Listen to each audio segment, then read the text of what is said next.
ना चकटिबार टेंशन ना बेलिबार झमेला बिना चकटा बिना बेलारे मात्र 10 मिनिट रे बनी जाउथिबा एई जलखिया को निहाती थरे ट्राई करिवे।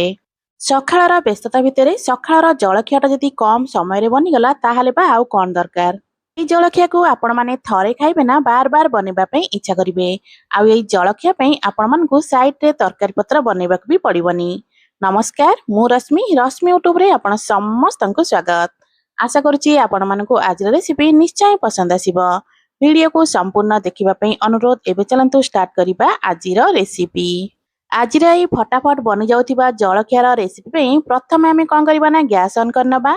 एबे सेई गैस उपरे गोटे पैन बसै नबा। पैन पूरा भलो भाबरे गरम हेसाला परे सेथिरे पाखापाखी 2 चामच परिका देइदबा तेल। तेल भलो भाबरे गरम हेसाला परे सेथिरे हाफ चामच परिका गोटा जीरा देइदबा। जीरा टिके फुटी गला परे एबे सेथिरे आमे काटिक रखिथिबा पियाज को दबा। तो एठी मु गोटे मीडियम साइज रो पियाज को छोट छोट खंड करी काटि नेथिली। एठी हमको पियाज को पूरा गोल्डन ब्राउन कलर करी भाजीबार नै, हल्का हल्का कंचा जमते थिबो ना सेई टाइप रो आकु हमको भाजीबार अछि। पियाज को बस 1 ରୁ 2 मिनिट टिके एपट सेपट करी भाजी नबा।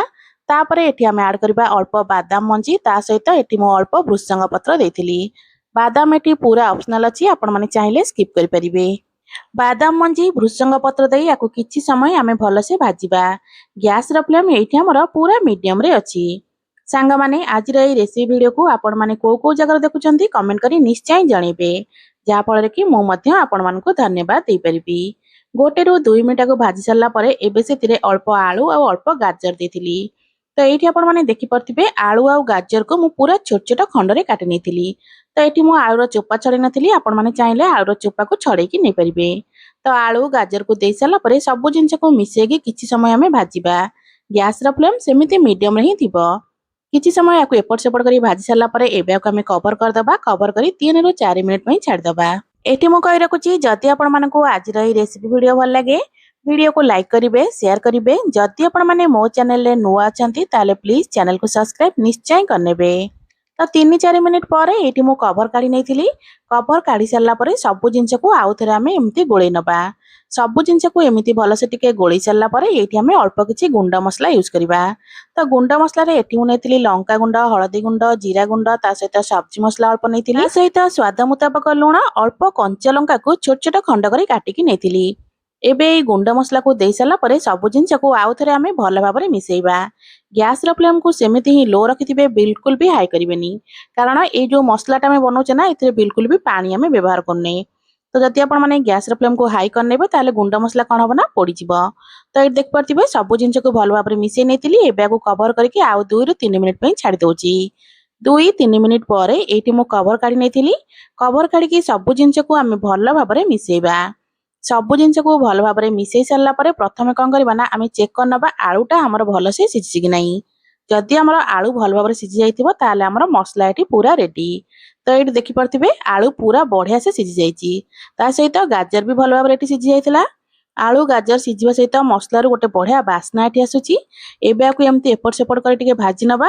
तापरे गैस रो फ्लेम को ऑफ करनबा। ए मसला को पूरा भलो भाबरे ठंडा हवा पई छाड दबा। मसला एठी भलो भाबरे ठंडा होथिया भितरे एठी गोटे बाउल नै जाइची। एबे गोटे छोट ताटिया रे मापी कि गोटे ताटिया एठी मु नेथिली मैदा। तो एठी मो मैदा व्यवहार करथिली, आपण माने चाहिले मैदा बदल रे आटा मध्य नै परिबे। तो गोटे ताटिया मैदा पई एठी हमें सेई ताटिया रे मापी कि 1.5 ताटिया दबा पानी। जेति कि आपण माने मैदा नउथिबे तार 1.5 गुणा पानी आपण माने एठी व्यवहार करिवे। तो एठी मु 1.5 ताटिया पानी देई दोउची। 1.5 ताटिया पानी देई सारला परे एठी हमें अल्प देई दबा लूण बा स्वाद मुताबिक देई दबा लूण। लूण अल्प देई सारला परे एबे आकु भलो भाबरे हमें मिसेइबा। जेमिति एथिरे बिल्कुल भी गेटा न रहइबो सेई टाइप रो आकु हमें भलो से मिसेइबा। पाखापाखी 3 ରୁ 4 मिनिट आकु एम्ति भलो भाबरे मिसेइबे। 3-4 मिनिट भलो भाबरे मिसेइला परे एठी देखि परथिबे जो मैदार घोलटा में बनेला ना सेथिरे बिल्कुल भी गेटा बा लम्स नाही। तो एठी आपण माने बैटर कंसिस्टेंसी देखि जानि परथिबे मु बैटर को केतिकी पतला रखिची। आपण माने ए बैटर को एतिकी पतला ही बनेबे, बेसी बहलिया बा मोटा बिल्कुल भी रखिबेनी।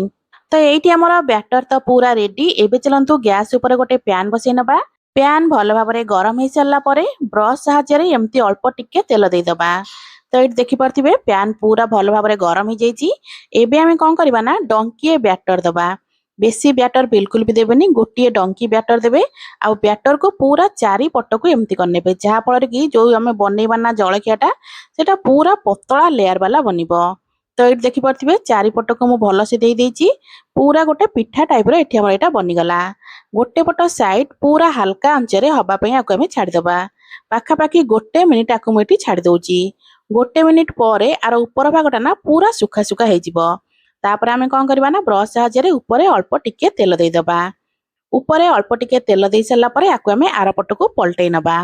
तो ये देखिपे ऊपर मु हल्का तेल लगे नहीं, एबे आकु आमे आर पट को पलटई नबा।